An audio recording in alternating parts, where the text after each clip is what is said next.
नमस्कार दोस्तों, बहुत बहुत स्वागत है मेरे इस यूट्यूब चैनल पर। मैं सुनील कुमार आप सबको बहुत बहुत स्वागत करता हूं। आज फिर एक नया सेट लेके आया हूं जो प्रीवियस ईयर का ही है, उसका मैं विश्लेषण करता हूं। कहता है, तुम्हारा विश्वास मैं नहीं करूंगा तो कौन करेगा। कहता है, तुम्हारा विश्वास मैं नहीं करूंगा तो कौन करेगा। उपर्युक्त इस वाक्य की बात कर रहा है। इस वाक्य में सर्वनाम पदों की संख्या कितनी है। इस वाक्य में जो है सर्वनाम पदों की संख्या जो है 3 है। इस वाक्य में सर्वनाम पदों की संख्या कितनी है? 3 है। जैसे देख लीजिए, यहाँ पर तुम्हारा हो गया, उसके बाद मैं हो गया, उसके बाद एक कौन हो गया, प्रश्नवाचक सर्वनाम हो जाएगा। ये 3 सर्वनाम हैं। सर्वनाम आपको पता है कि सर्वनाम संज्ञा के बदले में आने वाले शब्द अथवा पद को सर्वनाम कहा जाता है।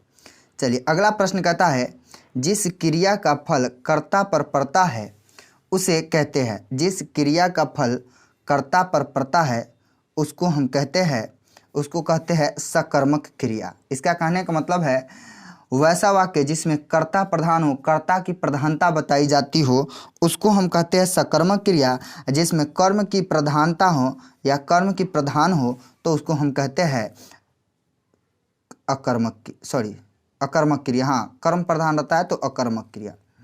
चलिए, उसके बाद अगला कहता है, नीचे दिए गए वाक्य के लिए एक उपयुक्त शब्द चुनिए।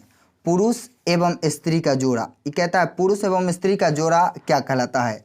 तो देखिए, युगल मतलब भी जोड़ा होता है लेकिन किसी चीज़ का जोड़ा हो सकता है। युगल मतलब भी जोड़ा होता है लेकिन किसी चीज़ का जोड़ी हो सकता है। दंपत्ति इसका राइट आंसर हो जाएगा। दंपत्ति, पति पत्नी को दंपत्ति कहते हैं। पति पत्नी का जोड़ा कहता है, यहाँ दे दिया पति पत्नी, इसलिए गलत है। युग मतलब भी जोड़ा होता है, इसलिए इसका राइट आंसर जो है बी हो जाएगा। अगला कहता है, किस निम्नलिखित में किस वाक्य में अकर्मक क्रिया है। अकर्मक जिसमें कर्म नहीं रहता है अकर्मक क्रिया कहलाता है। तो ये इसका राइट आंसर हो जाएगा आपको गेहूं पिस रहा है। इसका राइट आंसर हो जाएगा गेहूं पिस रहा है। वैसा कोई भी कर्म नहीं हो रहा रहता है तो उसको हम अकर्मक क्रिया कहते हैं।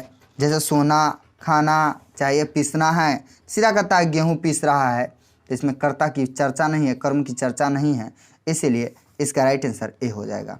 अगला कहता है, निज भाषा उन्नति अहे, निज भाषा उन्नति अहे, सब उन्नति को मूल। पंक्ति किसकी है? ये किसी पाठ का पंक्ति है, उसमें बता रहा है निज भाषा उन्नति अहे, सब उन्नति को मूल। पंक्ति किसकी है?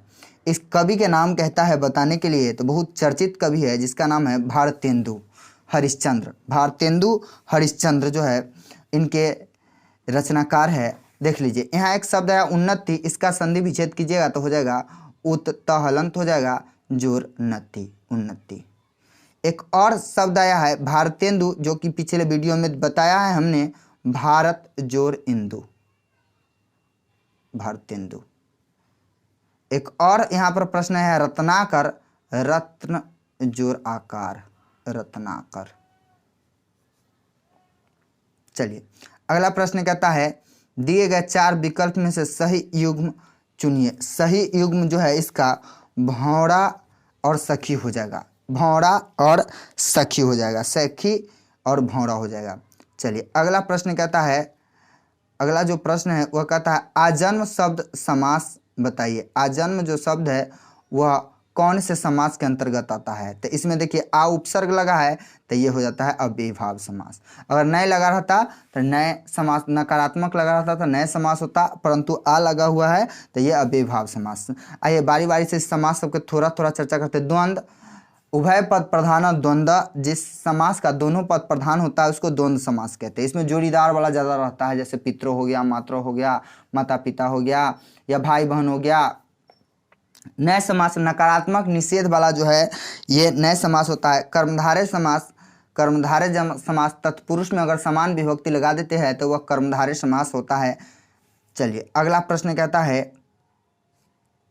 घर का जोगी जोगना आन गांव सिद्ध। घर का जोगी जोगना आन गांव का सिद्ध। लोकोक्ति का सही अर्थ क्या है? इसका कहने मतलब घर का जो जोगी होता है, जानने वाला होता है, उसका कोई महत्व नहीं रहता है। ज्ञानी जो होता है उसका कोई महत्व नहीं होता है। दूसरे गांव का जो आता है उसको सिद्ध करा जाता है।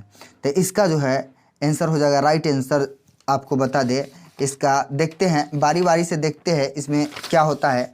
घर के ज्ञानी को सम्मान नहीं, लगता है यही होना चाहिए। हाँ, तो घर घर में मिट्टी के चूल्हा, मिट्टी के चूल्हा का बात ही नहीं है।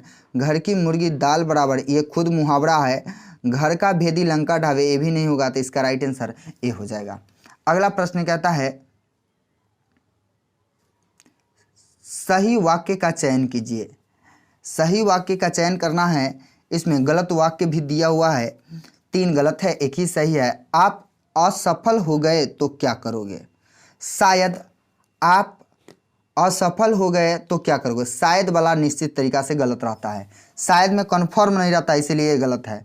मानो शायद, ये मानो शायद दिया हुआ, ये भी गलत है। मानो आप असफल हो गए तो फिर क्या करोगे? फिर मानने के लिए कोई नहीं सोचता है कि हम असफल हो, इसलिए मानने की वाला बात जो है ये गलत है। ये हो जाएगा राइट आंसर। आप असफल हो गए तो क्या करोगे? चलिए, पहला हो गया इसका राइट आंसर।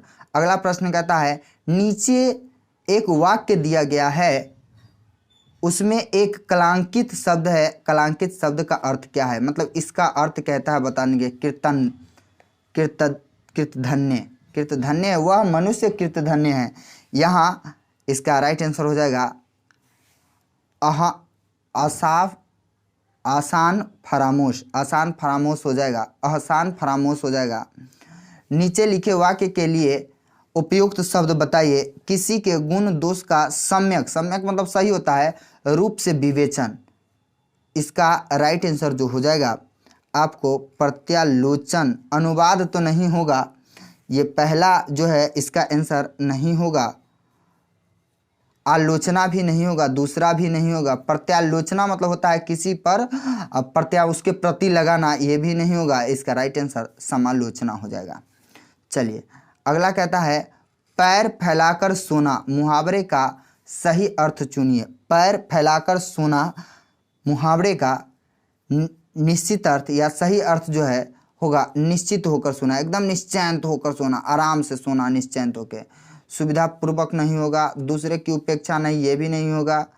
चलिए, नीचे दिए गए शब्द का सही अर्थ चुनिए। राशि, राशि जो शब्द है उसके बारे में कहता है कि सही अर्थ चुनने के लिए राशि का मतलब होता है किसी चीज़ का ढेर। राशि का मतलब होता है किसी चीज़ का ढेर। चलिए, अगले वीडियो में फिर मिलते हैं। अब हम वीडियो लेके आएंगे, फिलहाल प्रीवियस ईयर नहीं, साहित्य वाला लेके आएंगे। इतना देखने के लिए धन्यवाद, और आप मेरे चैनल को लाइक सब्सक्राइब ज़रूर कीजिए।